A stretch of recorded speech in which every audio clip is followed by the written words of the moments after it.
ಶ್ರೀ ಗುರುಭ್ಯೋ ನಮಃ. ಹರಿ ಓಂ. ಪ್ರೀತಿಯ ವೀಕ್ಷಕರಿಗೆಲ್ಲ ನಮನಗಳು. ಹರೇ ರಾಮ. ಇವತ್ತು ಯಾವ ಭಾನುವಾರ.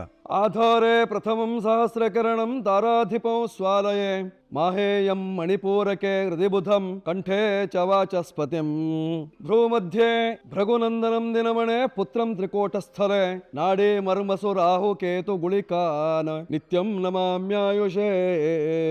ಶ್ರೀ ಆದಿತ್ಯಾದಿ ನವಗ್ರಹ ದೇವತಾಭ್ಯೋ ನಮಃ. ನಮಸ್ಕರೋಮಿ. ಆತ್ಮೀಯರೇ, ಇಂದು 15ನೇ ತಾರೀಕು 3ನೇ ತಿಂಗಳು 2026ನೇ ಇಸ್ವಿ ಭಾನುವಾರ. ಇವತ್ತಿನ ದಿವಸದ ಪಂಚಾಂಗ ಹೇಗಿದೆ ನೋಡೋಣ. ಸ್ವಸ್ತಿ ಶ್ರೀ ವಿಜಯಾಭ್ಯುದಯ ನೃಪಶಾಲಿ ವಾಹನ ಗತಶಕ ವರ್ಷ 1947ನೇ ಮಂಗಳಕರ ವಿಶ್ವಾವಸು ನಾಮ ಸಂವತ್ಸರದ ಉತ್ತರಾಯಣ ಶಿಶಿರ ಋತು ಫಾಲ್ಗುಣ ಮಾಸದ ಕೃಷ್ಣ ಪಕ್ಷದ ಏಕಾದಶಿ ತಿಥಿ ಆಗಿರತಕ್ಕಂಥದ್ದು. ವಾರ ಭಾನುವಾರ, ಶ್ರವಣ ನಕ್ಷತ್ರ ಇದೆ, ಪರಿಘನಾಮ ಯೋಗ, ಬಾಲವಾಕರಣ ಇರತಕ್ಕಂಥದ್ದು ಇವತ್ತಿನ ಪಂಚಾಂಗದಲ್ಲಿ. ಹೀಗಿರುವಾಗ ಇವತ್ತಿನ ದಿನ ವಿಶೇಷತೆ ಏನು? ಏಕಾದಶಿ ತಿಥಿ ಅತ್ಯಂತ ವಿಶೇಷವಾಗಿ ಆಚರಣೆ ಮಾಡಬೇಕಾಗಿರತಕ್ಕಂತಹ ತಿಥಿ, ಮಹಾವಿಷ್ಣುವಿಗೆ ಪ್ರಿಯವಾಗಿರತಕ್ಕಂತಹ ತಿಥಿ. ಏಕಾದಶಿ ವ್ರತಾಚರಣೆಯನ್ನು ಮಾಡತಕ್ಕಂಥವರು ಇವತ್ತಿನ ದಿವಸ ಉಪವಾಸವಿದ್ದು ಮಹಾವಿಷ್ಣುವಿನ ಆರಾಧನೆಯನ್ನು ಮಾಡಿಕೊಳ್ಳುವುದರಿಂದ ನಿಮ್ಮ ಕಷ್ಟ ದೋಷಗಳೆಲ್ಲ ನಿವಾರಣೆಯಾಗುವಂತಹ ಲಕ್ಷಣಗಳು. ಹೀಗಿರುವಾಗ ಖಗೋಳದಲ್ಲಿಯ ಗ್ರಹಗಳ ಸ್ಥಿತಿ ಹೇಗಿದೆ ಇವತ್ತಿನ ದಿವಸ ನೋಡೋಣ. ಮೇಷರಾಶಿಯಲ್ಲಿ ಯಾವುದೇ ಗ್ರಹ ಇಲ್ಲ, ವೃಷಭ ಶೂನ್ಯವಾಗಿದೆ. ಮಿಥುನ ರಾಶಿಯಲ್ಲಿ ಗುರು ಇದ್ದಾನೆ. ಕರ್ಕಾಟಕ ರಾಶಿಯಲ್ಲಿ ಗುಳಿಕೋದಯ, ಸಿಂಹ ರಾಶಿಯಲ್ಲಿ ಕೇತು ಇದ್ದಾನೆ. ಕನ್ಯಾ, ತುಲಾ, ವೃಶ್ಚಿಕ, ಧನು ಈ 4 ರಾಶಿಗಳು ಶೂನ್ಯ ರಾಶಿಯಾಗಿದೆ. ಇಂದಿನ ದಿವಸ ಶ್ರವಣ ನಕ್ಷತ್ರದಲ್ಲಿ ಮಕರ ರಾಶಿಯಲ್ಲಿ ಚಂದ್ರನಿದ್ದಾನೆ. ಕುಂಭರಾಶಿಯಲ್ಲಿ ಕುಜರಾಹು ಬುಧರ ಯುತಿ ಇದೆ. ಈಗಾಗಲೇ ರವಿ ಮೀನವನ್ನು ಪ್ರವೇಶ ಮಾಡಿದ್ದಾನೆ. ಮೀನರಾಶಿಯಲ್ಲಿ ರವಿ ಶನಿಯರ ಯುತಿ ಹಾಗೂ ಶುಕ್ರನಿದ್ದಾನೆ. ಇದು ಇವತ್ತಿನ ಗ್ರಹ ಸ್ಥಿತಿಯಾಗಿರತಕ್ಕಂತಹದ್ದು. ಈ ಗ್ರಹಗಳ ಸ್ಥಿತಿಗೆ ಅನುಗುಣವಾಗಿ ಮೇಷಾದಿ 12 ರಾಶಿಗಳ ಫಲಾಫಲಗಳು ಇವತ್ತಿನ ದಿವಸ ಏನಿದೆ ನೋಡೋಣ ಬನ್ನಿ. ಮೊದಲು ಮೇಷರಾಶಿ. ಮೇಷರಾಶಿಯವರ ಫಲವನ್ನು ನೋಡುವಾಗ ನಿಮ್ಮ ರಾಶಿಗೆ 7.5 ಶನಿ ಮಹಾತ್ಮನು 12ನೇ ಮನೆಯಲ್ಲಿ ಇತ್ತಿದ್ದಾನೆ. ಪಂಚಮಾಧಿಪತಿ ಅಂತಹ ರವಿಯ ಒಟ್ಟಿಗಿದ್ದಾನೆ ಅಂದರೆ ಉದರ ಬೇನೆ, ಹೊಟ್ಟೆ ಶೂಲೆ ಅಥವಾ ಹೊಟ್ಟೆಯಲ್ಲಿ ತಳಮಳ, ಏನೋ ಒಂದು ರೀತಿಯಂತಹ ಸಂಕಟ, ಆರೋಗ್ಯದಲ್ಲಿ ವ್ಯತ್ಯಾಸ, ಬಂಧು ಬಾಂಧವರ ಚಿಂತೆ, ಜೊತೆಯಲ್ಲಿ ಮನೆಗೆ ಆಗಮಿಸುವವರ ಸಂಖ್ಯೆ ಜಾಸ್ತಿ ಆಗುವಂತಹ ಲಕ್ಷಣಗಳು.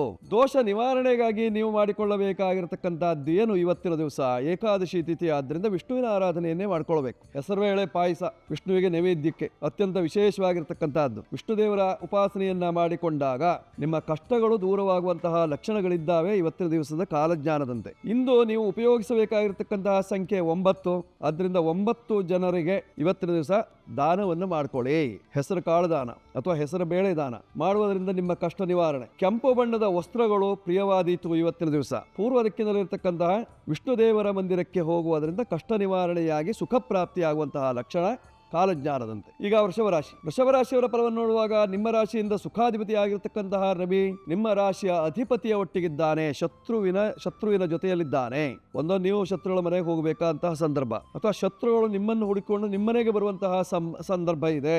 ಶತ್ರುಗಳಿಂದ ಇವತ್ತಿನ ದಿವಸ ಸ್ವಲ್ಪ ಧಮಕಿ, ಮಾತುಕತೆ, ಜಗಳ, ಮನಸ್ತಾಪಗಳು. ನೀವು ಹಾಗೆ ಹೇಳಿದ್ರಿ, ಹೀಗೆ ಹೇಳಿದ್ರಿ, ಹಾಗೆ ಹೇಳಬಾರದಿತ್ತು, ಈ ರೀತಿಯಂತಹ ಮಾತುಗಳು, ಕೆಟ್ಟ ಮಾತನ್ನ ಕೇಳಬೇಕಾದಂತಹ ಸಂದರ್ಭ ಇದೆ.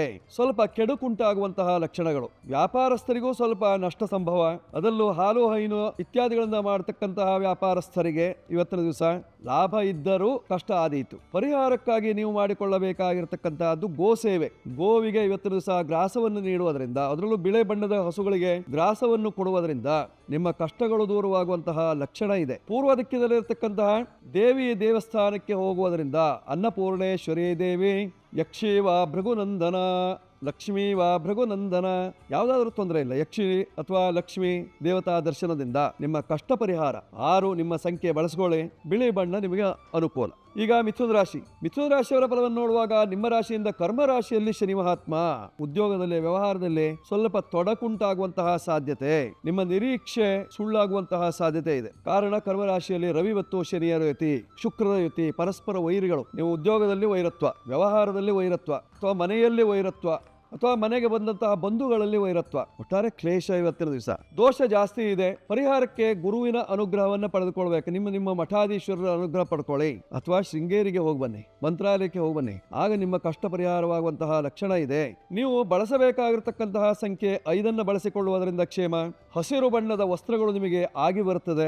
ಉತ್ತರ ದಿಕ್ಕು ಅಥವಾ ಪೂರ್ವ ದಿಕ್ಕಿನಲ್ಲಿರತಕ್ಕಂತಹ ದೇವತಾ ಮಂದಿರ ದರ್ಶನದಿಂದ, ವಿಷ್ಣು ದೇವರ ದರ್ಶನದಿಂದ ನಿಮ್ಮ ಕಷ್ಟ ನಿವಾರಣೆಯಾಗುವಂತಹ ಲಕ್ಷಣಗಳು. ಸಾಧ್ಯವಾದರೆ 5 ವಿಷ್ಣು ಸಹಸ್ರನಾಮ ಪಾರಾಯಣವನ್ನು ಮನೆಯಲ್ಲಿ ಮಾಡ್ಕೊಳ್ಳಿ, ಶುಭವಾಗುತ್ತೆ. ಈಗ ಕರ್ಕಾಟಕ ರಾಶಿ. ಕರ್ಕಾಟಕ ರಾಶಿಯವರ ಫಲವನ್ನು ನೋಡುವಾಗ ನಿಮ್ಮ ರಾಶಿಗೆ ಚಂದ್ರನ ದೃಷ್ಟಿ ಇದೆ. ಭಾವಪುಷ್ಟಿ ಯೋಗ ಕೃಷಿಕರಿಗೆ ಅನುಕೂಲ ಇರತಕ್ಕಂತಹದ್ದು, ಅಥವಾ ಕೃಷಿ ಉತ್ಪನ್ನ ಮಾರಾಟ ಮಾಡತಕ್ಕಂಥವರಿಗೆ ಅನುಕೂಲದ ಕಾಲ. ಹಾಲು ಹೈನು ಇತ್ಯಾದಿಗಳನ್ನು ಮಾಡುವವರಿಗೂ ಅನುಕೂಲ ಇದೆ. ನೀವು ಅಡಿಕೆ ವ್ಯಾಪಾರ ಮಾಡ್ತೀರಿ, ತೆಂಗಿನಕಾಯಿ ವ್ಯಾಪಾರ ಮಾಡ್ತೀರಿ, ಕೋಕಂ ವ್ಯಾಪಾರ ಮಾಡ್ತೀರಿ, ಏಲಕ್ಕಿ ವ್ಯಾಪಾರ ಮಾಡ್ತೀರಿ, ಕರಿಮೆಣಸು ವ್ಯಾಪಾರ ಮಾಡ್ತೀರಿ, ಎಲ್ಲರಿಗೂ ಅನುಕೂಲ ಇದೆ ಇವತ್ತಿನ ದಿವಸ. ದೋಷ ಏನಾದರೂ ಇದೆಯಾ? ನಿಮಗೆ ಭಾಗ್ಯಕ್ಕೆ ಶನಿ ಹೋಗಿದ್ದಾನೆ, ಶನಿಯಿಂದ ದೋಷ ಇಲ್ಲ. ಆದ್ರೆ ಬಾಧಾಧಿಪತಿ ಉಚ್ಚನಾಗಿದ್ರು ರವಿಯ ಒಟ್ಟಿಗಿದ್ದಾನೆ, ಅದೊಂದು ಸ್ವಲ್ಪ ದೋಷ. ಪರಿಹಾರಕ್ಕೆ ನೀವು ಮಾಡಿಕೊಳ್ಳಬೇಕಾಗಿರ್ತಕ್ಕಂಥದ್ದು ಬಿಳೆ ಬಣ್ಣದ ವಸ್ತ್ರಗಳನ್ನು ದಾನ ಮಾಡಬೇಕು, ಅಥವಾ ಹಾಲು ಕರೆಯುವಂತಹ ಹಸುಗಳಿಗೆ ಇವತ್ತಿನ ದಿವಸ ಗ್ರಾಸವನ್ನು ನೀಡಬೇಕು. ಅದಿಲ್ಲದೆ ಹೋದಲ್ಲಿ ನೀವು ಮಾಡಬೇಕಾಗಿರ್ತಕ್ಕಂಥದ್ದು ಇವತ್ತಿನ ದಿವಸ ದುರ್ಗಾ ಪ್ರಾರ್ಥನೆ ಅಥವಾ ಅಮ್ಮನವರ ದೇವಸ್ಥಾನಕ್ಕೆ ಹೋಗಿ ಪೂಜೆ ಪುರಸ್ಕಾರ ಮಾಡಿಕೊಳ್ಳುವುದರಿಂದ ಕ್ಷೇಮ ಉಂಟಾಗುವಂತಹ ಲಕ್ಷಣಗಳು. ದೋಷಕ್ಕೆ ಪರಿಹಾರವನ್ನು ಮಾಡಿಕೊಳ್ಳಿ. ಕ್ಷೇಮಕ್ಕಾಗಿ ನೀವು ಮಾಡಿಕೊಳ್ಳಬೇಕಾಗಿರ್ತಕ್ಕಂಥದ್ದು ಇಂದಿನ ದಿವಸ ದೀಪದಾನ. ಕರ್ಕಾಟಕ ರಾಶಿಯವರು ಮಾಡ್ಕೊಳ್ಳಿ, ಶುಭವಾಗುತ್ತೆ. ಈಗ ಸಿಂಹರಾಶಿ. ಸಿಂಹರಾಶಿಯವರ ಫಲವನ್ನು ನೋಡುವಾಗ ಅಷ್ಟಮ ಶನಿಯ ಕಾಟ ನೋಡಿ. 8ನೇ ಮನೆಯಲ್ಲಿ ಶನಿಮಾತ್ಮ ಇದ್ದಾನೆ, ಅದರಲ್ಲೂ ನಿಮ್ಮ ರಾಶಿಯಾಧಿಪತಿ ಇದ್ದಾನೆ. ಅಂದ್ರೆ ಇನ್ನು 1 ತಿಂಗಳ ಕಾಲ ನಿಮಗೆ ಅತಿ ಅಪಾಯದ ಕಾಲ ಅಂತ ಹೇಳ್ಬೋದು. ಪ್ರಯಾಣ ಮಾಡುವಾಗಂತೂ ತುಂಬಾ ಹುಷಾರಾಗಿರಿ. ದೂರ ಪ್ರಯಾಣವನ್ನು ಈ 1 ತಿಂಗಳ ಹಮ್ಮಿಕೊಳ್ಬೇಡಿ. ಇಂದಂತೂ ದೂರ ಪ್ರಯಾಣ ಬೇಡವೇ ಬೇಡ. ಏನಿದ್ರು ಕಿರು ಪ್ರಯಾಣ, ಏನಾದ್ರು ಒಂದು ಸಣ್ಣ ಪ್ರಯಾಣ ಏನಾದ್ರು ಇದ್ರೆ ಮಾಡ್ಕೊಳ್ಳಿ. ಸ್ವಲ್ಪ ಜಾಗರೂಕರಾಗಿರಿ. ವಾಹನ ಓಡಿಸುವಾಗ ಜಾಗರೂಕತೆ ಇರಲಿ. ನಷ್ಟ ಸಂಭವ. ಪರಿಹಾರಕ್ಕೆ ನೀವು ಮಾಡಿಕೊಳ್ಳಬೇಕಾಗಿರತಕ್ಕಂಥದ್ದೇನು? ಸೂರ್ಯ ನಮಸ್ಕಾರ ಅಥವಾ ಸೂರ್ಯ ಶಾಂತಿ ಅಥವಾ ಗಣಪತಿ ಉಪನಿಷತ್ ಪಾರಾಯಣ ಇತ್ಯಾದಿಗಳನ್ನು ಮಾಡಿಕೊಳ್ಳುವುದರಿಂದ ಕ್ಷೇಮವಾಗುವಂತಹ ಲಕ್ಷಣಗಳು. 1 ನಿಮ್ಮ ಸಂಖ್ಯೆ, ಕೆಂಪು ಬಣ್ಣ, ಪೂರ್ವ ದಿಕ್ಕು, ಇವೆಲ್ಲ ನಿಮಗೆ ಅನುಕೂಲಕರವಾಗಿದೆ, ಬಳಸಿಕೊಳ್ಳಿ, ಶುಭವಾಗುತ್ತೆ. ಈಗ ಕನ್ಯಾ ರಾಶಿ. ಕನ್ಯಾ ರಾಶಿಯವರ ಫಲವನ್ನು ನೋಡುವಾಗ ನಿಮ್ಮ ರಾಶಿಯ ಅಧಿಪತಿ ಆಗಿರತಕ್ಕಂತಹ ಬುಧನು 6ನೇ ಭಾವದಲ್ಲಿದ್ದಾನೆ. ಹಿತಶತ್ರುಗಳಿಂದ ತೊಂದರೆ ಉಂಟಾಗುವಂತಹ ಸಾಧ್ಯತೆಗಳು. 7ನೇ ಭಾವದಲ್ಲಿ ಶನಿ ಇದ್ದಾನೆ. ದಾಂಪತ್ಯ ಜೀವನದಲ್ಲಿ ಸುಖ ಇಲ್ಲ, ಗಂಡ ಹೆಂಡತಿ ಜಗಳ, ಮನೆಯಲ್ಲಿ ಮನಸ್ತಾಪ, ದೂರ ಆಗುವಂತಹ ಲಕ್ಷಣಗಳು, ಚಿತ್ತ ಚಾಂಚಲ್ಯ ಉಂಟಾಗುವಂತಹ ಸಾಧ್ಯತೆ.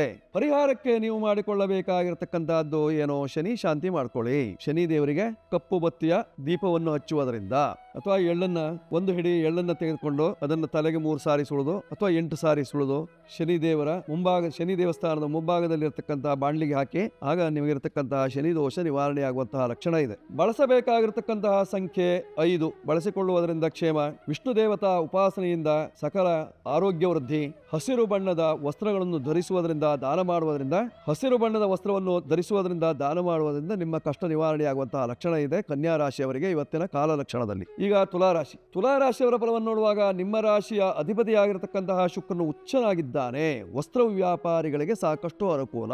ಸಿದ್ಧ ಉಡುಪುಗಳ ಮಾರಾಟ, ರೇಷ್ಮೆ ವಸ್ತ್ರಗಳ ಮಾರಾಟ ಅಥವಾ ಬಿಳಿ ಬಣ್ಣದ ವಸ್ತ್ರಗಳ ಮಾರಾಟ ಇತ್ಯಾದಿಗಳನ್ನು ಮಾಡತಕ್ಕಂಥವರಿಗೆ ಅನುಕೂಲ. ಇನ್ನು ಜ್ಯುವೆಲರಿ, ಹೆಣ್ಣು ಮಕ್ಕಳಿಗೆ ಬೇಕಾಗಿರತಕ್ಕಂತಹ ಜ್ಯುವೆಲರಿ ವ್ಯವಹಾರವನ್ನು ಮಾಡುವವರಿಗೆ ಸಾಕಷ್ಟು ಅನುಕೂಲ ಉಂಟಾಗುವಂತಹ ಲಕ್ಷಣಗಳಿದ್ದಾವೆ. ಧನಾಧಿಪತಿಯಾಗಿರ್ತಕ್ಕಂತಹ ಕುಜನು ಪಂಚಮದಲ್ಲಿದ್ದರಿಂದ ಮಕ್ಕಳಿಂದ ನಿಮಗೆ ಅನುಕೂಲ ಉಂಟಾಗುವಂತಹ ಲಕ್ಷಣಗಳು. ವ್ಯಾಪಾರದಲ್ಲಿ ಕೆಲವರಿಗೆ ಮಾತ್ರ ಸೋಲು. ದೋಷ ಪರಿಹಾರಕ್ಕಾಗಿ ನೀವು ಮಾಡಿಕೊಳ್ಳಬೇಕಾಗಿರತಕ್ಕಂತಹದ್ದೇನು? ಪ್ರತ್ಯಂಗಿರಾ ದೇವಿಯ ಉಪಾಸನೆ ಮಾಡ್ಕೊಳ್ಳಿ. ಸಾಧ್ಯವಾದ್ರೆ ಪ್ರತ್ಯಂಗಿರಾ ದೇವಿ ದೇವಸ್ಥಾನಕ್ಕೆ ಹೋಗಿ ಒಂದು ಮೆಣಸಿನಕಾಯಿ ಹೋಮವನ್ನು ಮಾಡ್ಬಿಡಿ. ಅಂದ್ರೆ ಮೆಣಸಿನಕಾಯಿಯನ್ನು ಹೋಮದಲ್ಲಿ ಹಾಕಿ ಪ್ರತ್ಯಂಗಿರಾ ಮಂತ್ರದಿಂದ ಮೆಣಸಿನಕಾಯಿ ಹೋಮವನ್ನು ಮಾಡಿ, ಆಗ ನಿಮಗಿರತಕ್ಕಂತಹ ಸಂಕಷ್ಟಗಳು ದೂರವಾಗುವಂತಹ ಲಕ್ಷಣ ಇದೆ ತುಲಾರಾಶಿಯವರಿಗೆ. ನೀವು ಬಳಸಿಕೊಳ್ಳಬೇಕಾಗಿರತಕ್ಕಂತಹ ಸಂಖ್ಯೆ 6. ಬಿಳಿ ಬಣ್ಣದ ವಸ್ತ್ರಗಳು ನಿಮಗೆ ಅನುಕೂಲ. ಬಿಳಿ ಬಣ್ಣದ ವಸ್ತ್ರಗಳು ನಿಮಗೆ ಅನುಕೂಲ. ಪೂರ್ವ ದಿಕ್ಕು ಅಥವಾ ಉತ್ತರ ದಿಕ್ಕಿನಲ್ಲಿರತಕ್ಕಂತಹ ದೇವತಾ ಮಂದಿರಕ್ಕೆ ಹೋಗುವುದರಿಂದ ನಿಮ್ಮ ಕಷ್ಟಗಳು ನಿವಾರಣೆಯಾಗುವಂತಹ ಲಕ್ಷಣಗಳು. ಮಾಡಿಕೊಳ್ಳಿ, ಶುಭವಾಗುತ್ತೆ. ತುಲಾ ರಾಶಿಯವರು ಇವತ್ತಿನ ಕಾಲ ಲಕ್ಷಣದಂತೆ. ಈಗ ವೃಶ್ಚಿಕ ರಾಶಿ. ವೃಶ್ಚಿಕ ರಾಶಿಯವರ ಫಲವನ್ನು ನೋಡುವಾಗ ನಿಮ್ಮ ರಾಶಿಯಿಂದ 4ನೇ ಮನೆಯಲ್ಲಿ ಕುಜ ಇದ್ದಾನೆ. ಶತ್ರುವಿನ ಮನೆಯಲ್ಲಿ ಸಂಚಾರ ಮಾಡ್ತಾ ಇದ್ದಾನೆ. ಹುಷಾರು. ವಾಹನದಿಂದ ತೊಂದರೆ ಅಥವಾ ವಾಹನ ಅಪಘಾತ ಇವತ್ತಿನ ದಿವಸ. ವಾಹನ ಕಂಟಕ ಇದೆ, ಬಹಳ ಜಾಗ್ರತೆಯಾಗಿರಿ. ಪಂಚಮ ಸ್ಥಾನದಲ್ಲಿ ಶನಿ ಮಹಾತ್ಮನಿದ್ದು ಧನಸ್ಥಾನವನ್ನು ನೋಡ್ತಾ ಇದ್ದಾನೆ. ಹಣಕಾಸಿನ ವಿಚಾರದಲ್ಲಿ ಸ್ವಲ್ಪ ಸಂಕಷ್ಟ, ಸಾಲ ಜಾಸ್ತಿ ಆಗ್ತದೆ. ಋಣಭಾರದಿಂದ ತಲೆ ತಗ್ಗಿಸಬೇಕಂತಹ ಸಂದರ್ಭ ಬರ್ತದೆ. ಮನಸ್ಸು ಅಸಮಾಧಾನದಿಂದ ಕುದೀತದೆ. ಪರಿಹಾರಕ್ಕೆ ನೀವು ಮಾಡಿಕೊಳ್ಳಬೇಕಾಗಿರ್ತಕ್ಕಂತಹದ್ದು ಏನು? ಸಾಧ್ಯವಾದರೆ ಒಂದು ಸುದರ್ಶನ ಹೋಮ ಹಾಕೊಳ್ಳಿ. ಸುದರ್ಶನ ಹೋಮದಿಂದ ನಿಮ್ಮ ಕಷ್ಟಗಳು ದೂರವಾಗುವಂತಹ ಲಕ್ಷಣಗಳು. ಸುದರ್ಶನ ಶಾಂತಿ. ಪರಿಹಾರಕ್ಕೆ ಸುದರ್ಶನ ಶಾಂತಿ. 9ರ ಸಂಖ್ಯೆಯ ಬಳಕೆ. ಕೆಂಪು ಬಣ್ಣದ ವಸ್ತ್ರಗಳು ನಿಮಗೆ ಅನುಕೂಲ. ಉತ್ತರ ದಿಕ್ಕಿನಲ್ಲಿ ವ್ಯವಹಾರ. ಇವೆಲ್ಲವೂ ವೃಶ್ಚಿಕ ರಾಶಿಯವರಿಗೆ ಕ್ಷೇಮ. ಈಗ ಧನುರಾಶಿ. ಧನುರಾಶಿಯವರ ಫಲವನ್ನು ನೋಡುವಾಗ 4ನೇ ಮನೆಯಲ್ಲಿ ಶನಿ ಇದ್ದಾನೆ. ಭಾಗ್ಯಾಧಿಪತಿಯ ಒಟ್ಟಿಗಿದ್ದಾನೆ. ತಂದೆಗೆ ಅನಾರೋಗ್ಯ, ವೈದ್ಯರ ಸಲಹೆ ಬೇಕು. ಆಸ್ಪತ್ರೆಗೆ ಓಡ್ತೀರಿ, ವೈದ್ಯರ ಸಲಹೆ ತಗೊಳ್ಳುವಂತಹ ಸಂದರ್ಭ ಇದೆ. ಅಲರ್ಜಿಯಿಂದ ದೇಹ ಎಲ್ಲ ಬೆಂಡಾಗ್ತದೆ. ಮಾನಸಿಕವಾದಂತಹ ವ್ಯಾಧಿ ಉಂಟಾಗ್ತದೆ. ಅದಕ್ಕಿಂತಲೂ ಅಂಗಾಲಿನ ಕಣ್ಣಿನಲ್ಲಿ ತೊಂದರೆ ಉಂಟಾಗುವಂತಹ ಸಾಧ್ಯತೆ, ಮೀನಿನ ಕಣ್ಣು ಅಂಗಾಲಿಗೆ ಚುಚ್ಚುತ್ತಾ ಇರ್ತದೆ. ಬಹಳ ಜಾಗೃತಿಯಾಗಿರಬೇಕು ಧನುರಾಶಿಯವರು. ಪರಿಹಾರಕ್ಕೆ ನೀವು ಮಾಡಿಕೊಳ್ಳಬೇಕಾಗಿರ್ತಕ್ಕಂತಹದ್ದು ಇವತ್ತಿನ ದಿವಸ ಶನೇಶ್ವರನ ಪ್ರಾರ್ಥನೆ ಮಾಡ್ಕೊಳ್ಳಿ. ಶನಿ ದೇವರಿಗೆ ಪ್ರಿಯವಾಗಿರತಕ್ಕಂತಹ ನೀಲ ವಸ್ತ್ರವನ್ನು ಸಮರ್ಪಣೆ ಮಾಡಿ ಅಥವಾ ನೀಲ ವಸ್ತ್ರ ದಾನ ಮಾಡಿ. ಆಗ ನಿಮಗಿರತಕ್ಕಂತಹ ಶನಿಯ ದೃಷ್ಟಿಯ ದೋಷ ನಿವಾರಣೆ ಆಗುವಂತಹ ಲಕ್ಷಣಗಳು. 3 ನಿಮ್ಮ ಸಂಖ್ಯೆ, ಹಳದಿ ವಸ್ತ್ರ, ಉತ್ತರ ದಿಕ್ಕು, ಇವೆಲ್ಲ ನಿಮಗೆ ಕ್ಷೇಮ ಧನುರಾಶಿಯವರಿಗೆ. ಈಗ ಮಕರ ರಾಶಿ. ಮಕರ ರಾಶಿಯವರ ಫಲವನ್ನು ನೋಡುವಾಗ ಸಪ್ತಮಾಧಿಪತಿ ಅಂತಹ ಚಂದ್ರ ನಿಮ್ಮ ರಾಶಿಯಲ್ಲೇ ಇದ್ದಾನೆ. ಮದನ ಭವನನಾಥೇ ಲಗ್ನಗೇವ ಮದೇವ ಗುರುಬುಧ ಸಿದ ಚಂದ್ರೈಹಿ ವೀಕ್ಷಿತೇವ ಯುತೇವ ಹೇಳುವ ಪ್ರಕಾರ ಚಂದ್ರನ ಬಲ ಚೆನ್ನಾಗಿದೆ, ಆರೋಗ್ಯ ಚೆನ್ನಾಗಿರ್ತದೆ, ಮಾನಸಿಕವಾದಂತಹ ಸ್ಥಿರತೆ ಇರ್ತದೆ, ಬಂಧು ಮಿತ್ರರ ಒಡನಾಟ ಚೆನ್ನಾಗಿರ್ತದೆ, ಕೌಟುಂಬಿಕ ಕಲಹಗಳೆಲ್ಲ ದೂರವಾಗ್ತದೆ, ವ್ಯಾಪಾರದಲ್ಲಿ ವೃದ್ಧಿಯಾಗುವಂತಹ ಲಕ್ಷಣ. ಪರಿಹಾರಕ್ಕೆ ಏನು ಮಾಡ್ಕೊಳ್ತೀರಿ? ಸುಮಂಗಲಿಯರಿಗೆ ಅರಶಿನ ಕುಂಕುಮವನ್ನು ನೀಡಿ. ಇವತ್ತಿನ ದಿವಸ ನಿಮ್ಮ ಮನೆಗೆ 5 ಜನ ಸುಮಂಗಲಿಯರನ್ನ ಕರೆದು ಪೂಜೆ ಮಾಡಿ. ಜೊತೆಯಲ್ಲಿ 8 ನಿಮ್ಮ ಸಂಖ್ಯೆಯನ್ನು ಬಳಸಿಕೊಳ್ಳುವುದರಿಂದ ಕ್ಷೇಮ. ಕಪ್ಪು ಮತ್ತು ಬಿಳಿ ಬಣ್ಣದ ವಸ್ತ್ರಗಳು ಅನುಕೂಲ. ಉತ್ತರ ದಿಕ್ಕಿನ ವ್ಯಾಪಾರ ವ್ಯವಹಾರದಿಂದ ಕ್ಷೇಮ ಉಂಟಾಗುವಂತಹ ಲಕ್ಷಣ ಇದೆ ಮಕರ ರಾಶಿಯವರಿಗೆ ಇವತ್ತಿನ ಕಾಲ ಲಕ್ಷಣದಲ್ಲಿ. ಈಗ ಕುಂಭರಾಶಿ. ಕುಂಭರಾಶಿಯವರ ಫಲವನ್ನು ನೋಡುವಾಗ ನಿಮ್ಮ ರಾಶಿಯ ಅಧಿಪತಿಯಾದಂತಹ ಶನಿ ಮಹಾತ್ಮನು ದ್ವಿತೀಯದಲ್ಲಿದ್ದಾನೆ, ಧನಸ್ಥಾನದಲ್ಲಿದ್ದಾನೆ. ಹಣಕಾಸಿನ ವಿಚಾರದಲ್ಲಿ ಚಿಂತೆ ಉಂಟಾಗ್ತದೆ. ಕುಟುಂಬದಲ್ಲಿ ನಾನಾ ರೀತಿಯಾದಂತಹ ಕ್ಲೇಶಗಳು, ಒಬ್ಬರ ಮಾತು ಒಬ್ಬರು ಕೇಳಲ್ಲ, ಹೇಳಿದ್ದನ್ನು ಮಾಡಲ್ಲ, ಅಧಿಕಾರಿಗಳ ತೊಂದರೆ, ಜೊತೆಯಲ್ಲಿ ಕೋರ್ಟ್ ಕಚೇರಿ ವ್ಯವಹಾರದಲ್ಲಿ ಸೋಲು ಇತ್ಯಾದಿಗಳು ಕಂಡುಬರುವಂತಹ ಲಕ್ಷಣಗಳು. ಪರಿಹಾರಕ್ಕೆ ಮಾಡಿಕೊಳ್ಳಬೇಕಾಗಿರತಕ್ಕಂತಹದ್ದು ಇವತ್ತಿನ ದಿವಸ ಸಾಧ್ಯವಾದಲ್ಲಿ ಅಘೋರ ರುದ್ರ ಹೋಮವನ್ನು ಮಾಡಿಕೊಳ್ಳುವುದರಿಂದ, ರುದ್ರಾನುಷ್ಠಾನ ಬೇಕು, ಅದರಿಂದ ನಿಮಗೆ ಕ್ಷೇಮವಾಗ್ತದೆ. ಅಘೋರ ರುದ್ರನ ಆರಾಧನೆಯನ್ನು ಮಾಡಿಕೊಳ್ಳುವುದರಿಂದ ನಿಮ್ಮ ಕಷ್ಟಗಳು ನಿವಾರಣೆಯಾಗಿ ಸುಖ ಪ್ರಾಪ್ತಿಯಾಗುವಂತಹ ಲಕ್ಷಣ ಕುಂಭರಾಶಿಯವರಿಗೆ. ಕುಂಭರಾಶಿಯವರು 8 ನಿಮ್ಮ ಸಂಖ್ಯೆಯನ್ನು ಬಳಸಿಕೊಳ್ಳಿ. ಕಪ್ಪು ಬಣ್ಣ, ನೀಲ ವಸ್ತ್ರ ನಿಮಗೆ ಅನುಕೂಲಕರವಾಗಿದೆ. ಉತ್ತರ ದಿಕ್ಕಿನಲ್ಲಿರತಕ್ಕಂತಹ ಆಂಜನೇಯನ ದೇವಸ್ಥಾನಕ್ಕೆ ಹೋಗುವುದರಿಂದ ಆಂಜನೇಯನ ಕೃಪೆ ಬೇಕು, ಪಡ್ಕೊಳ್ಳಿ, ಶುಭವಾಗುತ್ತೆ ಕುಂಭರಾಶಿಯವರು. ಈಗ ಮೀನರಾಶಿ. ಮೀನರಾಶಿಯವರ ಫಲವನ್ನು ನೋಡುವಾಗ ನಿಮ್ಮ ರಾಶಿಯಲ್ಲೇ ಶನಿ ಮಹಾತ್ಮನಿದ್ದಾನೆ. ಶತ್ರುವಾದಂತಹ ರವಿ ಬಂದಿದ್ದಾನೆ. ಶನಿ ಮಹಾತ್ಮನಿಗೆ ಶತ್ರುವಾದಂತಹ ರವಿ ಬಂದಿದ್ದಾನೆ. ಶುಕ್ರನು ನಿಮ್ಮ ರಾಶಿಯಲ್ಲೇ ಇದ್ದಾನೆ. ಶುಕ್ರನಿಗೆ ಉಚ್ಚ ಸ್ಥಾನದಲ್ಲಿದ್ದಾನೆ ಶುಕ್ರ. ಹೀಗಾಗಿ ಒಳ್ಳೊಳ್ಳೆಯ ಬಟ್ಟೆಗಳನ್ನು ಧರಿಸ್ತೀರಿ, ಒಳ್ಳೆಯವರ ಸಜ್ಜನರ ಸಂಘ ಆಗ್ತದೆ, ವ್ಯವಹಾರದಲ್ಲಿ ನಿಮಗೆ ಕ್ಲೇಶ ನಿವಾರಣೆ ಆಗ್ತದೆ, ಆರೋಗ್ಯ ಭಾಗ್ಯ ಉಂಟಾಗ್ತದೆ. ಇವತ್ತಿನ ದಿವಸ ಬರಬೇಕಂತ ಹಣವೂ ಬರ್ತದೆ. ಪರಿಹಾರಕ್ಕಾಗಿ ನೀವು ಮಾಡಿಕೊಳ್ಳಬೇಕಾಗಿರತಕ್ಕಂತಹದ್ದೇನು ಇವತ್ತಿನ ದಿವಸ? ಸಾಧ್ಯವಾದರೆ ಅಯ್ಯಪ್ಪ ಸ್ವಾಮಿಯ ದರ್ಶನ ಮಾಡ್ಕೊಳ್ಳಿ. ಜೊತೆಯಲ್ಲೇ ಪ್ರತ್ಯಂಗಿರಾದೇವಿ ದೇವಸ್ಥಾನದಲ್ಲಿ ಒಂದು ವಿಶೇಷವಾಗಿ ಪಂಚಾಮೃತಾಭಿಷೇಕ ಮಾಡಿಸಿ. ಆಗ ನಿಮ್ಮ ಕಷ್ಟಗಳೆಲ್ಲ ನಿವಾರಣೆಯಾಗಿ ಸುಖ ಪ್ರಾಪ್ತಿ, ಶತ್ರು ದಮನ, ಶತ್ರು ಶಮನ ಆಗುವಂತಹ ಸಾಧ್ಯತೆ ಮಾಡಿಕೊಳ್ಳಿ, ಶುಭವಾಗುತ್ತೆ ಮೀನರಾಶಿಯವರು. 3 ನಿಮ್ಮ ಸಂಖ್ಯೆಯನ್ನು ಬಳಸಿಕೊಳ್ಳುವುದರಿಂದ ಅನುಕೂಲ. ಈಶಾನ್ಯ ಭಾಗದಲ್ಲಿರತಕ್ಕಂತಹ ದೇವಾಲಯಕ್ಕೆ ಹೋಗುವುದರಿಂದ ಕ್ಷೇಮ. ಜೊತೆಯಲ್ಲಿ ಗುರು ರಾಯರ ಸೇವೆಯನ್ನು ಮಾಡುವುದರಿಂದ ನಿಮ್ಮ ಕಷ್ಟಗಳು ನಿವಾರಣೆ ಆಗುವಂತಹ ಲಕ್ಷಣಗಳು ಮೀನರಾಶಿಯವರಿಗೆ. 12 ರಾಶಿಯವರು ಇವತ್ತಿನ ದಿವಸ ಏಕಾದಶಿ ಇದ್ದದ್ದರಿಂದ ವಿಶೇಷವಾಗಿ ಏಕಾದಶಿ ವ್ರತಾಚರಣೆ, ಜೊತೆಯಲ್ಲಿ ವಿಷ್ಣು ದೇವರ ಆರಾಧನೆ, ಶಿವನ ಉಪಾಸನೆ ಇತ್ಯಾದಿಗಳನ್ನು ಮಾಡಿಕೊಳ್ಳುವುದರಿಂದ ಕ್ಷೇಮವಾಗಿ ಮಾಡಿಕೊಳ್ಳಿ, ಶುಭ ಉಂಟಾಗ್ತದೆ 12 ರಾಶಿಯವರು. ಶುಭವಾಗಲಿ. ವೀಕ್ಷಕರೇ, ನಾವು ದೇವತಾ ಆರಾಧನೆಯನ್ನು ಮಾಡುವಂತಹ ಸಂದರ್ಭದಲ್ಲಿ ಕಲಶವನ್ನು ಇಡ್ತೇವೆ. ಆ ಕಲಶವನ್ನು ಇಡುವಂತಹ ಪದ್ಧತಿ ಬಹಳ ವಿಶೇಷವಾಗಿರತಕ್ಕಂತಹದ್ದು. ಒಂದು ಮಂಡಲವನ್ನು ರಚಿಸಿ, ಮಂಡಲದ ಮೇಲ್ಭಾಗದಲ್ಲಿ ಪ್ರತಿಯೊಂದು ದೇವತಾ ಉಪಾಸನೆಯಲ್ಲಿ ನಾವು ಮುಖ್ಯವಾಗಿ ಕಳಶ ಸ್ಥಾಪನೆಯನ್ನು ಮಾಡ್ತೇವೆ. ಈ ಕಳಶ ಸ್ಥಾಪನೆಯಲ್ಲಿ ಮಾಡುವಾಗ ದೇವಾರಾಧನ ಮಂಡಲಂ ಹೇಳುವಂತಹ ಒಂದು ಆಧಾರ, ದೇವತೆಗಳನ್ನು ಆರಾಧನೆ ಮಾಡುವಾಗ ಮಂಡಲ ರಚನೆಯನ್ನು ಮಾಡಬೇಕು. ಆ ಮಂಡಲವನ್ನು ನೋಡಿದಾಗ ದೇವತೆಗಳು ಬಂದು ಆ ಮಂಡಲದಲ್ಲಿ ಕುಳಿತುಕೊಳ್ತಾರಂತೆ. ಅವರು ಕೂಡುವಂತಹ ಸ್ಥಾನ ಯಾವುದು ಅಂದರೆ ಮಣೆ ಅಲ್ಲ, ಚಾಪೆ ಅಲ್ಲ, ಪೀಠ ಅಲ್ಲ, ಮಂಡಲ. ಆ ಮಂಡಲದಲ್ಲಿ ವಿಶೇಷವಾದಂತಹ ಒಂದು ಶಕ್ತಿ ಇರ್ತದೆ. ಅದರಲ್ಲಿ ಪಂಚವರ್ಣಾತ್ಮಕವಾಗಿರ್ತಕ್ಕಂತಹ 5 ರೀತಿಯ ಬಣ್ಣದಿಂದ ಅಲಂಕೃತವಾಗಿರ್ತಕ್ಕಂತಹ ಮಂಡಲದಲ್ಲಿ ನಾವು ಕಲಶವನ್ನು ಸ್ಥಾಪನೆ ಮಾಡಿದಾಗ ಅಲ್ಲಿ ದೇವತಾ ಶಕ್ತಿ, ಪರಿವಾರ ಶಕ್ತಿ, ಜೊತೆಯಲ್ಲಿ ಸಶಕ್ತಿ, ಸಾಂಗ, ಸಾಯುಧ, ಸವಾಹನ, ಸಪರಿವಾರ ಎಲ್ಲವನ್ನು ನಾವು ಆವಾಹನೆ ಮಾಡಿಕೊಳ್ಳಲಿಕ್ಕೆ ಸಾಧ್ಯತೆ ಇದೆ. ಆಯಾ ದೇವತೆಗಳನ್ನ ಮಂಡಲದಲ್ಲಿ ಇರತಕ್ಕಂತಹ ಕಲಶದಲ್ಲಿ ಆವಾಹಿಸಿಕೊಂಡು ಪೂಜಿಸಿದಾಗ ಕಲಶದಲ್ಲಿ ಅಧಿಷ್ಠಾತ್ರ ದೇವತೆಯಾಗಿರತಕ್ಕಂತಹ ದೇವಾನುದೇವತೆಗಳು ನಮ್ಮೆಲ್ಲರ ಕಷ್ಟವನ್ನು ಗ್ರಹಿಸಿ ಪರಿಹಾರ ಮಾಡುವಂತಹ ಒಂದು ಶಕ್ತಿ ಇರತಕ್ಕಂಥದ್ದು. ಆ ಕಲಶದಲ್ಲಿ ಅಷ್ಟು ಮಹತ್ವ ಇರತಕ್ಕಂಥದ್ದು. ಆ ಕಲಶದಲ್ಲಿ ನಾವು ಅಡಿಭಾಗದಲ್ಲಿ ತೊಂಡಲವನ್ನು ಹಾಕಿರ್ತೇವೆ, ಮೇಲ್ಭಾಗದಲ್ಲಿ ಒಂದು ಚೆಂಬ ಅಥವಾ ಒಂದು ಬಿಂದಿಗೆಯ ಯಾವುದನ್ನು ಇಟ್ಟಿರ್ತೇವೆ. ಅದಕ್ಕೆ ತಂತು ವೇಷ್ಟಿತಂ, ಅದಕ್ಕೆ ದಾರವನ್ನು ಸುತ್ತಿರ್ತೇವೆ. ಅದರ ಮೇಲ್ಭಾಗದಲ್ಲಿ ಒಂದು ತೆಂಗಿನಕಾಯಿಯನ್ನು ಇಡ್ತೇವೆ. ಅದಕ್ಕಿಂತಲೂ ಮುಂಚಿತವಾಗಿ ಮಾವಿನ ಟೊಂಗೆಯನ್ನು ಇಡ್ತೇವೆ. 5 ದಳವುಳ್ಳಂತಹ ಮಾವಿನ ಎಲೆ ಅಥವಾ 5 ವೀಳ್ಯದ ಎಲೆಯನ್ನಿಟ್ಟು ಅದರ ಮೇಲ್ಭಾಗದಲ್ಲಿ ತೆಂಗಿನಕಾಯಿಯನ್ನಿಟ್ಟು ಅದಕ್ಕೊಂದು ಅಲಂಕಾರವನ್ನು ಮಾಡುವಾಗ ಅದರಲ್ಲಿ ಮಧ್ಯದ ಒಳಭಾಗದಲ್ಲಿ ನಾವು 16 ರೂಪಾಯಿಗಳನ್ನು ಹಾಕಬೇಕು. 4 ವರಹಗಳು, 1 ವರಹ ಅಂದ್ರೆ 4 ರೂಪಾಯಿ, 4 ವರಹ ಅಂದ್ರೆ 16 ರೂಪಾಯಿ.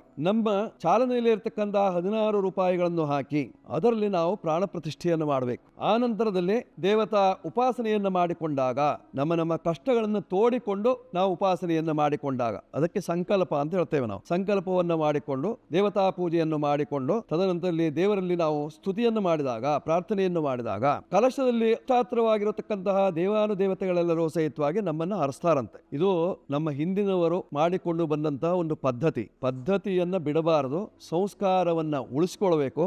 ಸಂಸ್ಕೃತಿಗೆ ತಕ್ಕದ್ದಾಗಿ ನಾವು ನಡೆದುಕೊಳ್ಬೇಕು. ಹಾಗಿದ್ದಾಗ ನಮ್ಮ ಸನಾತನ ಭಾರತೀಯ ಪರಂಪರೆಯ ದೇವತಾ ಅನುಷ್ಠಾನ ಸದಾಕಾಲದಲ್ಲೂ ನಮಗೆ ಅನುಗ್ರಹವನ್ನು ಮಾಡ್ತದೆ. ವೀಕ್ಷಕರೇ, ಇದು ನಿಮಗೆ ಇಷ್ಟವಾಗಿದ್ದಲ್ಲಿ ಸಬ್ಸ್ಕ್ರೈಬ್ ಮಾಡಿ, ಬೆಲ್ ಬಟನ್ ಒತ್ತಿ.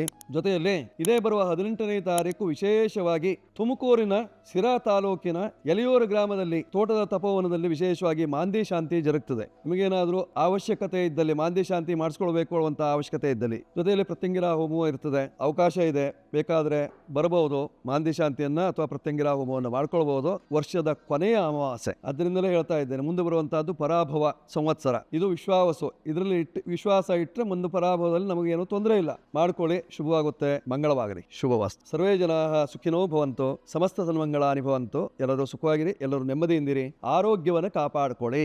ಹರೇ ರಾಮ ಹರೇ ರಾಮ ಹರೇ ರಾಮ. ಶುಭವಸ್ತು.